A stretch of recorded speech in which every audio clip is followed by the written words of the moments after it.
So the main goals really of the project were to answer these questions about what debordering or unbordering really means in a kind of context of mass displacement, where we have large numbers of people who are being displaced across borders in a very short space of time. What this means for communities, what it means for policymakers, and what it means for non-governmental organisations internationally and locally, and what role can all of these actors play in facilitating these processes of debordering and unbordering, and also supporting people to settle and reside in another country. So I think, you know, these were the kind of main things that we wanted to understand at the start of the project. I think as the project has gone on, we've become much more interested in these kind of everyday processes of securing lives and the support that we saw that was going on in communities. So it's much more now about how we can present with this film what we've learned about those community responses back to policymakers, but to communities themselves. So one of the things that you'll see in the film, and Simeon reflects on, is that by asking, he realizes that he's done a really huge amount, and it's something for him to reflect on and think about how much he's done over the last 3 years and what it's meant for him. And I think that there's a lot of people who have been involved at various stages within communities and within kind of, you know, policy making and state kind of responses as well. But the film really gives a sense of, you know, the kind of scale of that response and what has been achieved. And I also think what can be achieved going forward as well. So we really wanted to present this as an example of what we can do when we want to support people on the move. And I guess this goes back to my kind of previous research. So although I did my PhD on communities in the borderlands in Ukraine and Romania, since my PhD, I've been focusing much more on kind of mobile communities and people affected by border and immigration regimes in the UK in particular. And so one of the things about this group of people who are displaced from Ukraine that obviously we all know is that there was a debordering and an unbordering happening, and for lots of people who are on the move or who are displaced and end up in the UK, they don't have the same kind of support and welcome as has been exemplified in the case of Ukraine. So we really wanted to look at what this particular case showed us in terms of what we could imagine as a future and a community response to supporting and helping people on the move, because we know that within our communities there are lots of people who want to do this work. Often they don't know how best to do it, or they do, but they need to be joined up with others as well. And so we wanted to present this example of what has and could be done going forward as well, to support people who are displaced or who are on the move for various reasons. So one of the things that we see in particular recently around conversations about a ceasefire or potentially ending the war in Ukraine is very, very little consideration of all of these people who've been displaced from Ukraine. The focus is obviously on ending the conflict in Ukraine itself, but there's been very little from governments about what this means for the 7 million people who have been displaced beyond Ukraine's borders and who have settled and got on with their lives and built new lives in the context of displacement. And actually, in terms of what comes next for those people, there's been very little. But of course, in our conversations with people as part of the research, we hear them planning for the future. So there's a lot of complexity in terms of the needs of people who have been displaced. You know, there's people have very different needs in terms of educational needs, in terms of their employment, in terms of their connections to Ukraine. So one of the things and one of the challenges that we would really like to see policymakers talking about is what the future holds for those people and for people, you know, in Ukraine as well. How can we, you know, even if there's a ceasefire, if the conflict ends, what does that mean? And I think one of the things that is really important to remember is that there's lots of people in communities across Europe, all over the world now, who are connected to Ukraine in a way that they weren't before.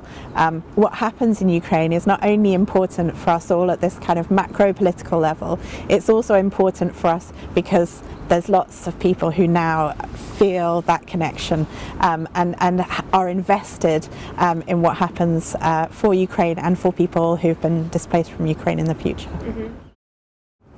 I think one of the things that's really important for me as well is that, particularly in the UK, after the riots in August 2024, there's been a sort of sense of pessimism, I guess, about the future of kind of anti-racist and pro kind of migration movements and how we can challenge and tackle some of the challenges that were presented with those riots. And I think the film offers and the research offers an alternative insight, I guess, into communities that were really helping and supporting and wanting to reach out and connect with one another across borders and across different language barriers and different groups. And so one of the things that I think we can really take from this is that there are alternatives. People are building alternatives. People are building alternatives to conflict and violence and hatred. We're doing this in our communities every day when we reach out to each other and support people, not only people who are being displaced but are going through challenges for various reasons. And I think it offers a much more optimistic insight into what we can do when we work together in communities, particularly in moments of really kind of huge challenges. And I think that's something not only for us to reflect on in our kind of individual roles in communities, but it's something for policymakers to reflect on as well. Often the stories that are kind of loudest occupy a lot of space, but actually quietly and silently since February 2022, people across the UK and across Europe have been coming together to support and secure the lives of others, to ensure that people displaced by a conflict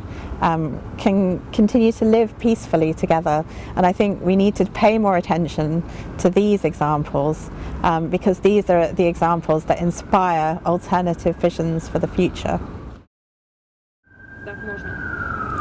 I think the other thing is as well, since the UK left the European Union, this is example of people being displaced from Ukraine due to the full-scale Russian invasion. It's the first time we've had to look at how the UK responds compared to the European Union and members of the European Union. And what we actually saw was a very similar response, a response from policymakers and communities that really was to create ways for people from Ukraine to come to the UK and settle. Of course, it's an example of something that goes against the current trends in terms of borders and immigration policy, particularly in the UK. But we also see that the UK was broadly in line with Europe, not only in its vision of supporting people from Ukraine, but also of supporting Ukraine itself in its war against Russia. Maybe we don't say war against Russia, right? Supporting Ukraine defend itself against the full-scale invasion from Russia.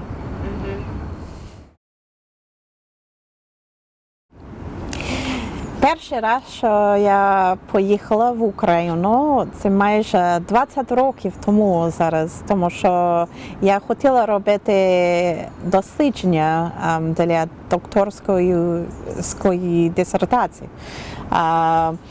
Я зробила дослідження раніше в Румунії і біля кордону з Україною, і потім я хотіла досліджувати біля кордону в Україні і також в Румунії. Моє дослідження було про, як буде по-українськи? Не знаю. Скажи. Я сказала по-англійськи hybridity також.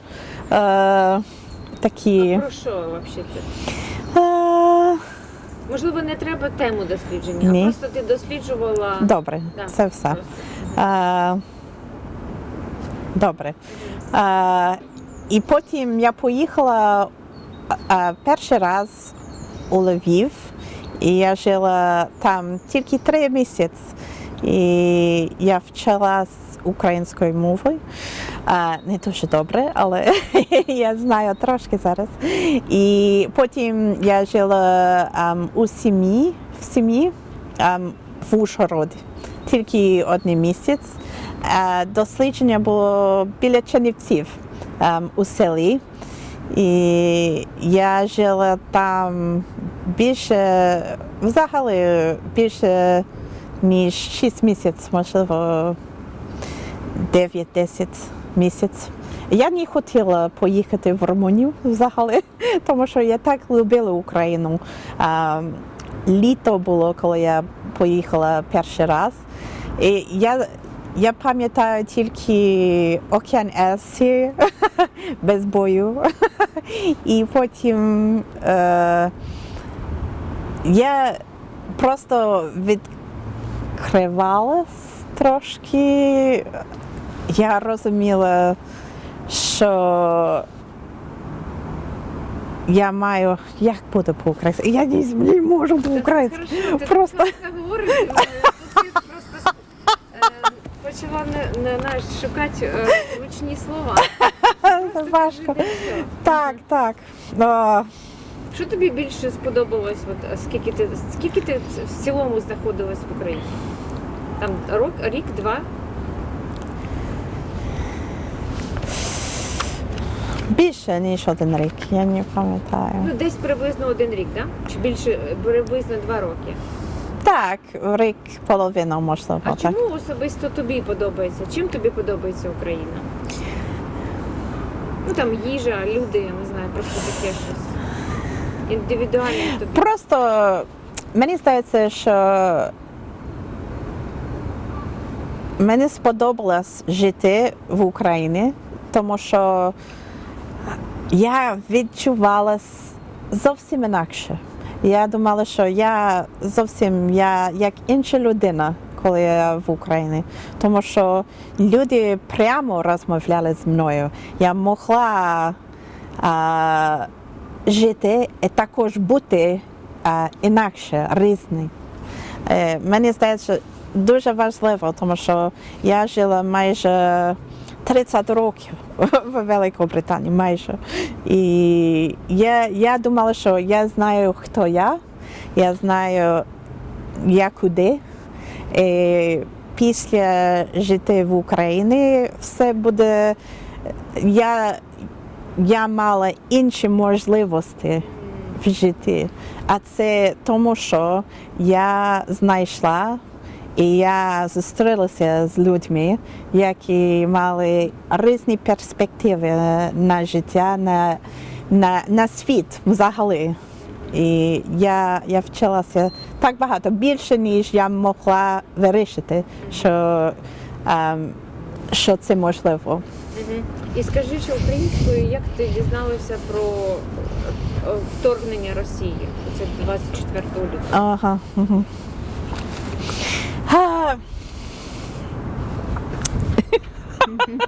Це дуже добре.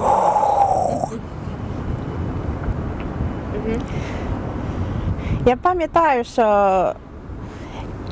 я чекала на війну взагалі. Я думала, що щось буде, тому що я розмовляла часто з людьми в Україні, також з колегами, які досліджують і також живуть в Україні. Я знала, що буде щось таке, але я не вірила, чесно, що так сталося. І Я просто знала, що я просто подумала, що я можу робити, що я можу робити зараз. Тому що я працюю тут, я маю сім'ю тут, в Великобританії. Я не можу просто поїхати в Україну допомогти. Що я можу робити із Великобританії, допомогти людей, які я знаю в Україні. І також допомогти Україну взагалі, не тільки люди, які я знаю.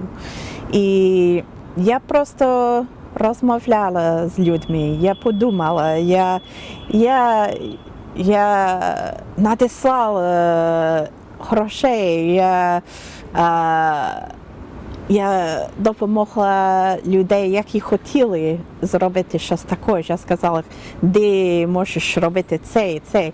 Але взагалі потім я розуміла, що я досліджую це, що я роблю, як я працюю, це моя робота. Можливо, я можу робити щось через дослідження, яке допоможе. Це чого я почала подумати з колегами про цей проєкт. Ну, слушай, супер вообще ти сказала. Це геніально. Я не хочу. А скажи ще просто реченням, як ти дізналася, ну, 24 лютого ти почула радіо, чи що це було? Де ти взяла цю інформацію? Новини. Взагалі, кожному ранку я Слухаєш? слухаю. Ні, я дивлюся. Дивлюся, ти Так, дивишся ТВ. так. А ну скажи ще. Це ранок 24 лютого, як кожен ранок. Я дивилася на телебачення, на новини, і я бачила, вже почала війна. Важко було розуміти, тому що я сказала, я бачила, що була велика. Я не знаю, що я чекала, але зовсім мені важко було бачити, що це вже тут, на телебаченні. Так. Супер, вообще, так схоже, я заплачу зараз. Серйозно.